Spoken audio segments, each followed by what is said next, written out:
Hi.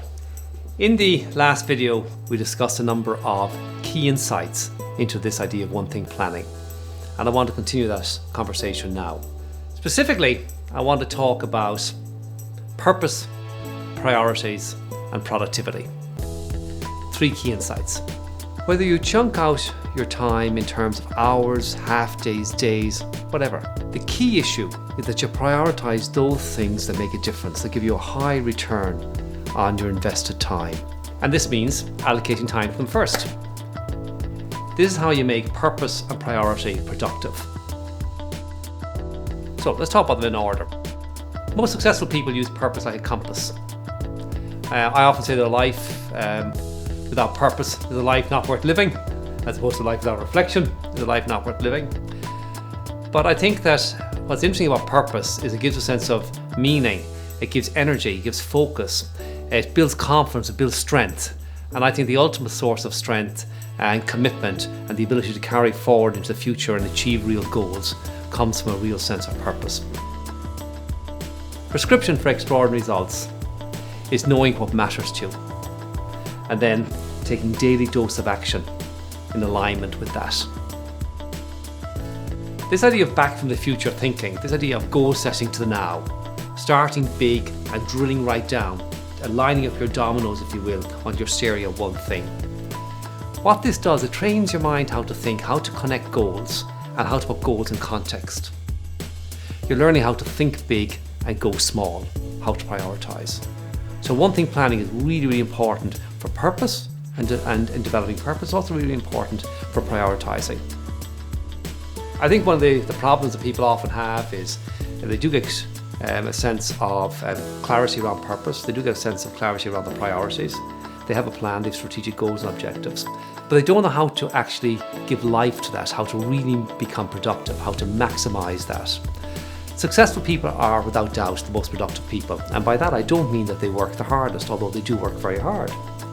What I actually mean is that they devote the maximum amount of time to the highest, the most leveraged activities, the key things in the one-thing plan, the one thing they can do right now, such that by doing it, everything else is easier or even unnecessary. And the way they do it is they block out time. We talked at great length in the previous video about chunking, about blocking out time, but it's a very results-orientated way of looking at time. You identify what has to be done, you chunk out the time so that it gets done. If disproportionate results come from one activity, then you must give that one activity disproportionate amount of time.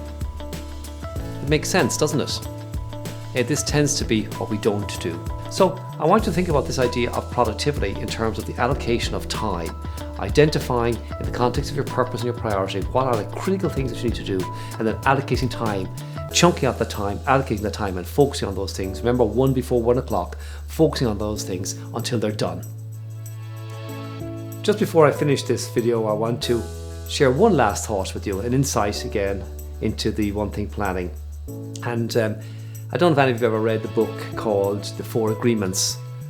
It's written by a man called Ruse, and in that he says that the 4 agreements are be impeccable with the word. So don't lie to yourself, don't gossip, don't take anything personally, nothing anybody says or does has anything to do with you. Don't make assumptions, and finally, always do your best. I want to talk about always do your best for a moment. The reason he says you should always do your best is that if you always do your best, you'll have no regrets and no recriminations. You'll always be able to look back and say, well, I did my best. And I think in the one-thing planning, that is a very positive thing that comes out of it. So if you have a one-thing plan, you have a sense of purpose, you've drilled your way down to things to do today, and you're doing those right here, right now. You are doing your best. And irrespective of the outcome, there's no sense of regret. Oh, I should have done this, I should have done that, I should have done the other. There's a real positive sense, a very empowering sense that in fact you're doing what matters. I think it's a great reason to think about one-thing planning, if for no other reason. Thank you.